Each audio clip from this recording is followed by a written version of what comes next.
É aquilo, eu já sofri vandalismo, a gente já sofreu atentado de vida, atentado de assassinato, carta ameaçadora, ter que ter escolta de polícia parado na frente da nossa casa. George Santos apparently was on Brazilian podcast back in December. Rachel Maddow surfaced a little bit of that video yesterday. And he's had a rough time of it, according to the things that he said on that podcast. And he's a congressman now, so you're gonna put respect on his words. When he says that he's been stalked, when he says he's been threatened, when he says that there was an attempted assassination on his life, I don't see any reason why we should question that. He says he has been the victim of multiple crimes. His home was vandalized back in 2021.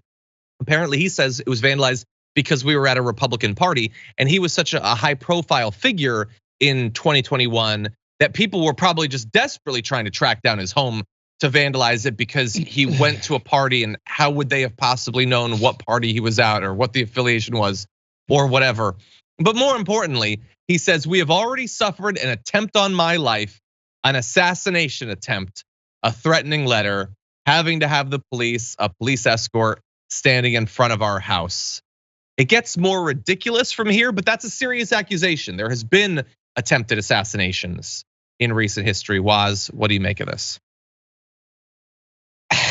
This guy is a fellow Queens native, like Donald Trump, actually, and so it pains me to watch him go down this road of just. He's doubling down on the lies. He's just not gonna stop. He's decided that coming clean is not an option. And so it's going to just be more ridiculous by the interview. And I love that he's doing this in Brazil, in South America specifically, South and Central America, where the United States, man, people have done some unseemly things in the name of our government and by proxy us. And I think that's a sympathetic audience to the idea that people who are unhappy with you in the United States government might try to get you killed, might smear your name, might put some unseemly things out there in the press against you.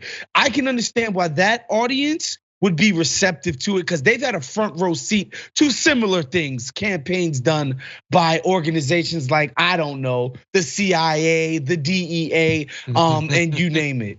Yeah, 100. No, that's very important. Well, and look, there had been an attempted assassination of Bolsonaro, not that long ago. So again, it's a serious thing. I would say, so don't lie about it. Like, I don't believe him. I don't believe him. I'm not saying anybody believe this guy, anything that he says. He's the boy who cried everything. It might have happened. I guess that's possible. There's literally no one I would trust less to make that claim than him. People are saying, like, at this point, he has lied so much that anything that's true is shocking.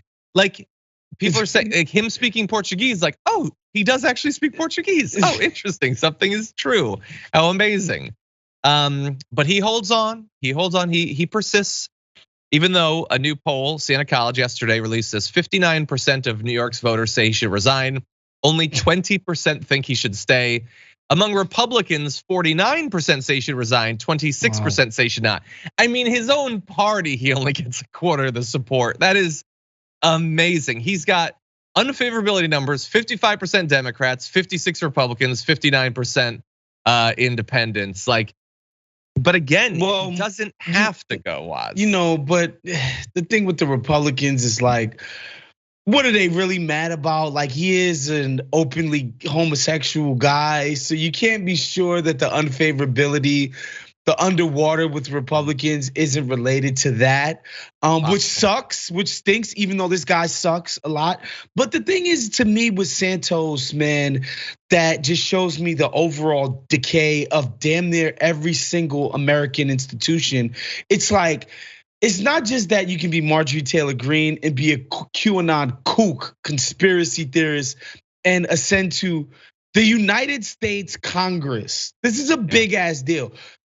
You don't even have to be who you say you are anymore. Like the last shred of just be the person who you're claiming to be. Just be that. Not be excellent, overqualified for the job, wanting to help a bunch of people, be an amazing civil servant. Just actually be the person you are claiming to be. You don't even need to do that anymore. It's insane. 100%. Yeah. I know that we've had this back and forth constantly of like, well, okay, but how do his lies compare to the lies that regular representatives tell, where they might be honest about their past, but they're lying about everything else? And like, I get that. I would say, I think that we're on firm ground that we are against all of them, but you cannot be lying about like your high school, where your mom died. Like, John, what? Come on. What? You can't be like, well, my ex, he lied about having a second family in Costa Rica, whatever. So this new person who comes around, it's okay if they just keep telling white lies every like. Oh no, I'm not okay. I want to be clear. I'm not okay. I'm not saying you are, John. I'm just saying the people putting forth that argument, we can't do this. There has to be some level of integrity somewhere in this goddamn process. Mm-hmm. Please. Yeah, like we is lying about everything. Yeah.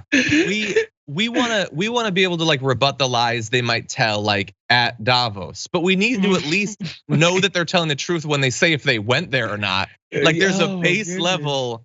They cannot just be blatantly lying about the most basic facts, because that makes it impossible for any of this to work. But as of right now, he is still getting away with it. And I pledged a couple of weeks ago, we are not going to allow him to be normalized. But it is a long battle, and it might be a losing one, because it doesn't look like he's going anywhere. He doesn't care that some Republicans called for it. He doesn't care that his voters have no interest in him. He's just hanging around. He's got that alligator blood. He ain't going away. Unbelievable. Anyway, yeah. By the way, he really fast. He was complaining in a tweet about the bad impersonations of him. On SNL? No, he said John Lovitz, I think, was on like Kimmel or something like that. I think that Bowen Yang's impersonation on SNL was amazing. Great. So great work, Bowen. If anything good has come of the Santos thing, it's Bowen Yang playing him every week, I guess.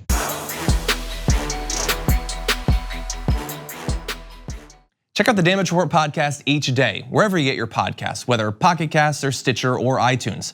You can join me as I give you the news and stories you want, with a range of co-hosts and interview guests jumping in on the fun each day. Again, that's the Damage Report, wherever you get your podcasts. And if you get them at iTunes, don't forget to rate and review. Sometimes I'll read them live on the show.